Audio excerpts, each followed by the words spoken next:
समझ में आ गया घर में बेटी होने का मतलब। नासपीटी कमकत से 1000 बार कहा है कि किसी अच्छे काम से जा रहे हो तो अपनी मनहूस सूरत मत दिखाया कर। दादी अपनी तीखी आवाज में चिल्लाई। मैं अपनी आंखों में ढेर सारा आश्चर्य भरे दादी की सूरत देखती रही।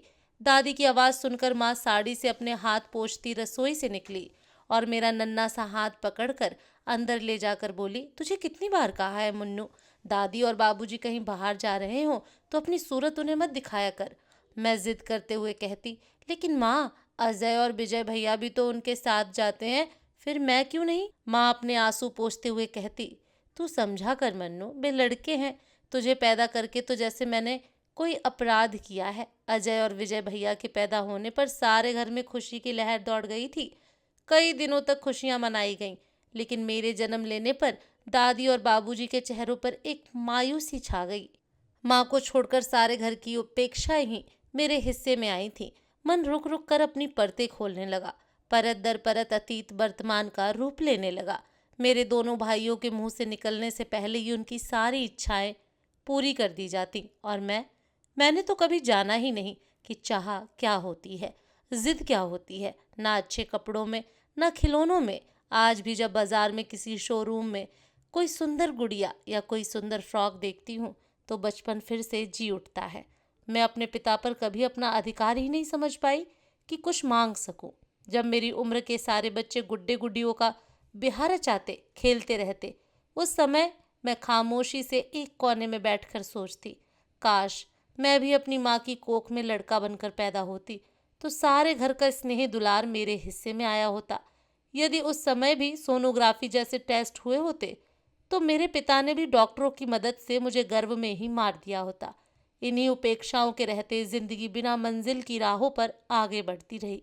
सबसे बड़ा सवाल तो मेरी पढ़ाई को लेकर खड़ा हुआ। बाबूजी का दबदबा सारे घर में था, उनके सामने कोई मुंह नहीं खोल सकता था। मेरे एडमिशन की बात सुनते ही वे भड़क उठे, कोई जरूरत नहीं है स्कूल जाने की, घर का कामकाज सीखो, तुम्हें कौन सी सरकारी नौकरी करनी है, दूसरे के घर का चूल्हा ही तो फूकना है। अजय और विजय तो मेरे दो फल देने वाले पेड़ों की तरह हैं, इन पर पैसा खर्च करूंगा तो बड़े होकर इनमें फल लगेंगे। माँ ने बात संभालते हुए धीरे से कहा, ठीक है जी, लड़की की इच्छा है तो किसी सरकारी स्कूल में डाल दो, भाइयों की किताबों से पढ़ लिया करेगी। जब फर्स्ट डिवीजन में पास होने पर मैं अपना रिपोर्ट कार्ड लेकर उत्साह से भरी हुई बाबूजी के पास जाती तो वे भुजी सी आवाज में कहते, अच्छा पास हो गई तू। मेरा सारा उत्साह साबुन के झाग की तरह बैठ जाता। अजय और विजय भैया पढ़ाई में मेरा मुकाबला कभी नहीं कर पाए। शादी ब्याह की बात को लेकर भी बाबूजी की इच्छा भी सर्वोपरि थी। वो गांव के ठाकुर के बिना पढ़े लिखे लड़के से मेरी शादी कराना चाहते थे। उनका विरोध घर में कोई नहीं कर सकता था। माँ ने एक दिन हिम्मत करके डरते हुए कहा, मैं सोच रही थी कि इस लड़के से मन्नू का ब्याह ना किया जाए। शहर का कोई पढ़ा लिखा लड़का देखकर मन्नू का ब्याह करे तो।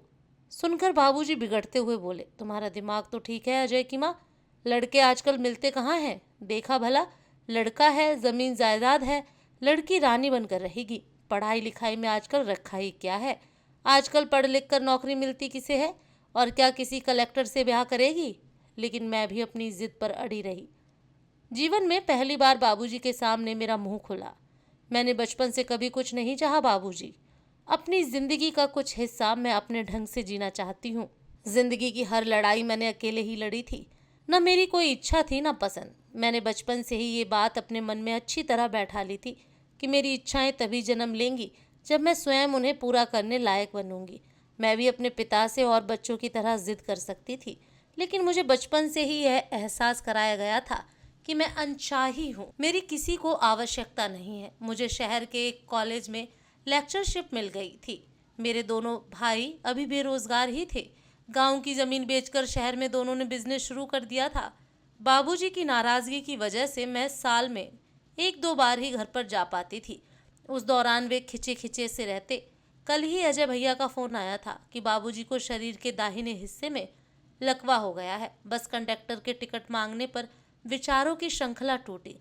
घर पहुंचने पर देखा एक कोठरी नुमा कमरे में बाबूजी की चारपाई पड़ी थी। मुझे देखकर मैंने उनकी आंखों में आज पहली बार अपने लिए स्नेह देखा। अपना कांपता हुआ हाथ उठाने की कोशिश कर रहे थे। मैंने बमुश्किल अपने आंसू रोकते हुए पूछा, कैसे हैं बाबूजी।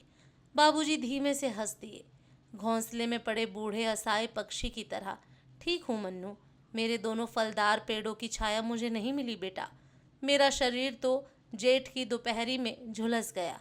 इतना कहते ही उनके आंखों से आंसू बहने लगे। भैया का 5 वर्षीय बेटा आकर मुझसे लिपट गया। पीछे से भाभी दौड़ती हुई आई और बोली, कितनी बार कहा है पिंटू, यहाँ मत आया कर। खुद तो दिन भर बिस्तर पर पड़े खांसते रहते हैं, अब बच्चे को भी बीमार करने का इरादा है। माँ ने सहमते हुए कहा, नाराज क्यों होती हो बहू, बीमारी कहकर तो आती नहीं। शाम को दोनों भाइयों से बात हुई। मैंने कहा, भैया बाबूजी को किसी अच्छे डॉक्टर को दिखाते तो अच्छा रहता। अजय भैया बिगड़ते हुए बोले, तुम क्या सोचती हो मन्नू, हमें उसकी परवाह नहीं है। दिखाया था डॉक्टर को, दवा भी ला दी थी। अब बीमारी एक दिन में तो ठीक होने जी में आया कह दूं कि बचपन में तुम्हारे बीमार होने पर बाबूजी किस तरह डॉक्टरों की पूरी फौज खड़ी कर देते, घंटों तुम्हारे सिरहाने खड़े रहते।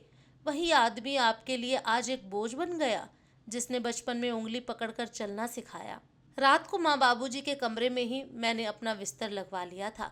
रात में माँ की दम तोड़ने को तत्पर खांसी कलेजे में फांस बनकर चुभने लगती। ठाकुर जी के नीचे वाले ताक में रखी दवा की शीशी, जिसे माँ सरकारी दवाखाने से लाती थी, उसे ही धन्वंतरी के अमृत कलश में छलकी संजीवनी धारा मानकर गला तर करके यम से लड़ती रही। धीमे प्रकाश के टिमटिमाते बल्ब की रोशनी में माँ को ठीक से कुछ दिखाई न देता। रात में पिताजी को दवा पानी देना होता तो माँ अंधेरे में उड़ेलते हुए बड़बड़ाती, इन मरी आंखों से अब तो कुछ दिखाई भी नहीं देता। इतना पैसा आ रहा है, लेकिन ये नहीं होता कि बल्ब ही लगवा दे। एक निर्णय लेते हुए सुबह मैंने भैया से कहा, भैया मेरी इच्छा है कि मैं माँ बाबूजी को अपने साथ ले जाऊं, लेकिन मन्नू लोग क्या कहेंगे, बेटों के होते हुए भी माँ बाप बेटी के यहाँ पड़े हैं। मैंने कहा, लेकिन भैया लोगों के कहने के डर से मैं अपने पिता को मरने के लिए तो नहीं छोड़ सकती। चलते समय भैया ने कहा, बाबूजी ठीक होने पर चले आना। बाबूजी ने कहा, हाँ तुम दोनों तो मेरे अच्छे समय के साथी हो बेटा। आज उसी के हाथ मुझे सहारा देने की उठे हैं, जिसके हाथों को मैंने हमेशा झिड़क दिया। मेरे कंधे पर हाथ रख बाबूजी धीरे धीरे चल रहे थे। उनके चेहरे पर सुकून झलक रहा था और आंखों से मेरे लिए अश्रुधारा बह रही थी, जिसने मेरे बचपन की कड़वी यादों और दर्द को अपने साथ बहा दिया। तो दोस्तों, आपको ये कहानी कैसी लगी कमेंट करके ज़रूर बताएं। फिर मिलूंगी एक नई कहानी के साथ।